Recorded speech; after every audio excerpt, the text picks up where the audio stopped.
I would like to begin by thanking the organizers of today's event for their invitation and all of you who are in attendance for this talk. In addition to the very interesting things said by Professor Psalidopoulos and Mr. Ioannidis, I would like to emphasize the political parameters of the crisis that our country, Greece, is going through. In my opinion, everything has to do with politics, because, as we know, every country is governed by politicians. Any economy runs based on political decisions. Our own future is defined by those leaders who we have elected. And as I've pointed out in the past, the crisis in Greece is not just a financial and economic crisis. It's basically a political crisis. It's a crisis of political credibility. It's a crisis of political effectiveness. It's a crisis of the breached confidence between the people and politicians. Basically, it's a crisis endangering the stability of our democracy. But let's be honest, there are no easy solutions, but there are solutions driven by common logic. Solutions that will never emerge unless we are determined to push them forward. And believe me, in Greece, at this moment, the people have forced the political system to accept such a solution. It's the solution of political collaboration. It's the solution of political cooperation, the solution of political consensus among the political parties within the country. Coincidentally, today is the first day of a new coalition government, of an unprecedented coalition government in Greece, comprised of the two major parties of the country. In my opinion, this is a historical political achievement. And this historical political achievement signifies a new era in Greek politics, but mostly creates high expectations for all of us. Expectations coming from abroad, including European partners, financial markets, and not only this. Expectations, all of which believe that this is the time for Greece in order to demonstrate political clarity, in order to demonstrate political solidarity.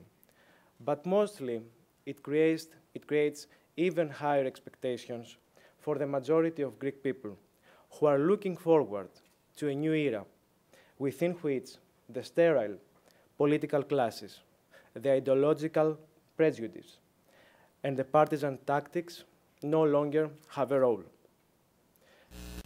The development is actually a positive step forward. Nevertheless, it's not enough. There is much more to be accomplished. Although a new chapter in the recent political history of Greece is now open, it's just the beginning. There are many more steps to be taken, and action must be quick and immediate.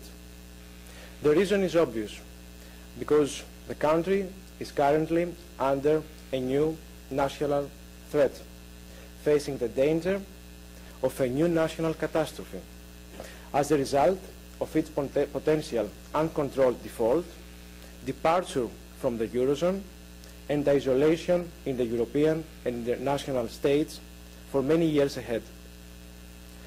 When trying to figure out the political problem in Greece, I would not refer simply to those unpunished politicians who stole or mismanaged the public assets.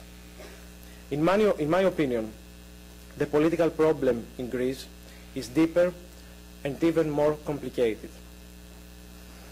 One issue is the lack of political collaboration and consensus on the major problems. What the political parties and politicians in Greece did not realize on time is that the future is not the same, will not be the same as they had predicted. We live in a new era, in the era of change, where political parties alone are not effective, are not as effective as in the past at fulfilling the needs of people, of the society, as they once were.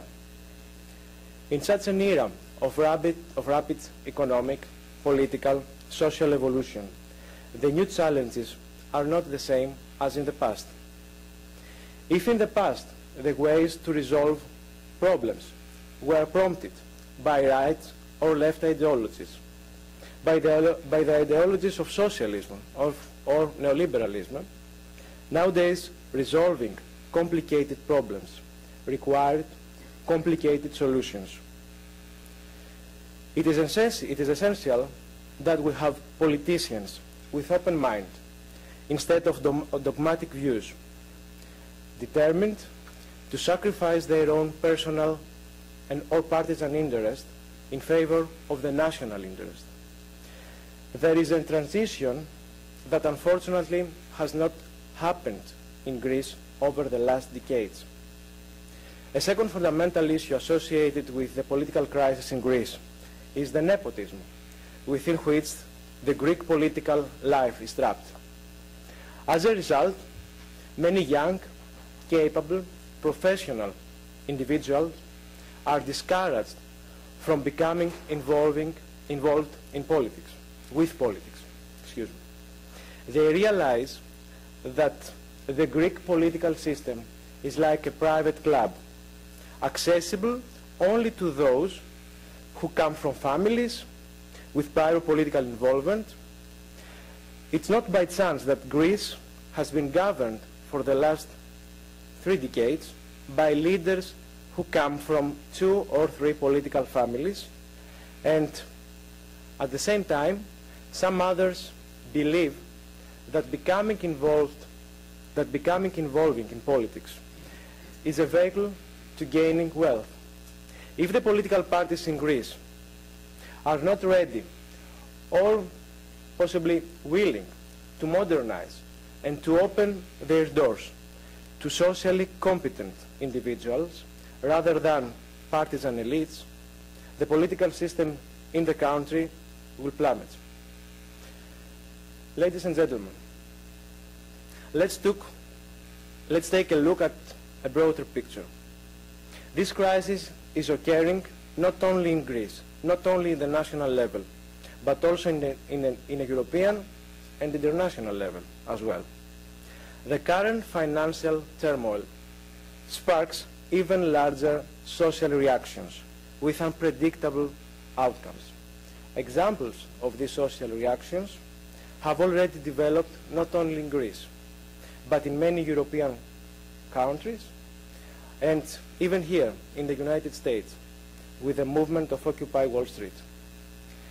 Even though their demands are not unified, one thing is for sure: the citizens from the one side of the Atlantic to the other side feel that they are underrepresented, and the political leaders of the modern democracies around the world are not accountable to the people, but rather to those who have the economic power in their hands.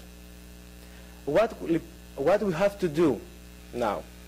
We have to redefine the functions of our modern democracy and fix the problems created by the lack of transparency and the divide between those who make decisions and those who are affected by them.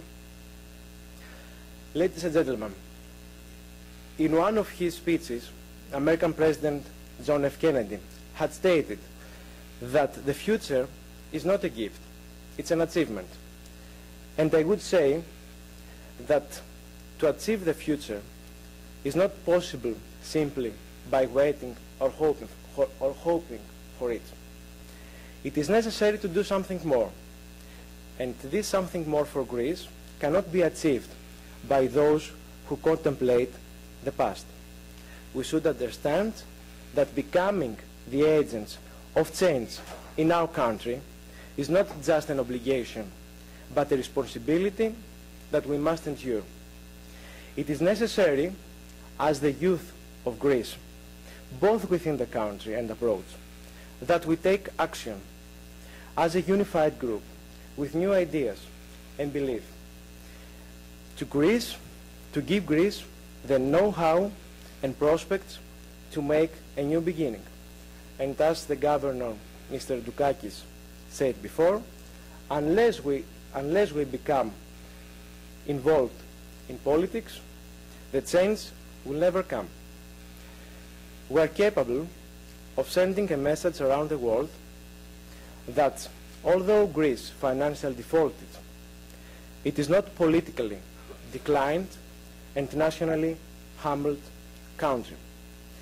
And as the poet Odysseus Elitis wrote in one of his poems, if you break Greece apart into small pieces, you will see that what is left is only one tree, a vineyard, and a fishing boat, which means that with these three items, Greece can be rebuilt.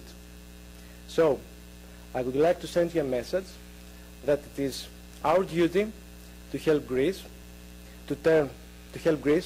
turn its page in the history, and personally I believe that we can make it, and Greece can make it. Thank you very much.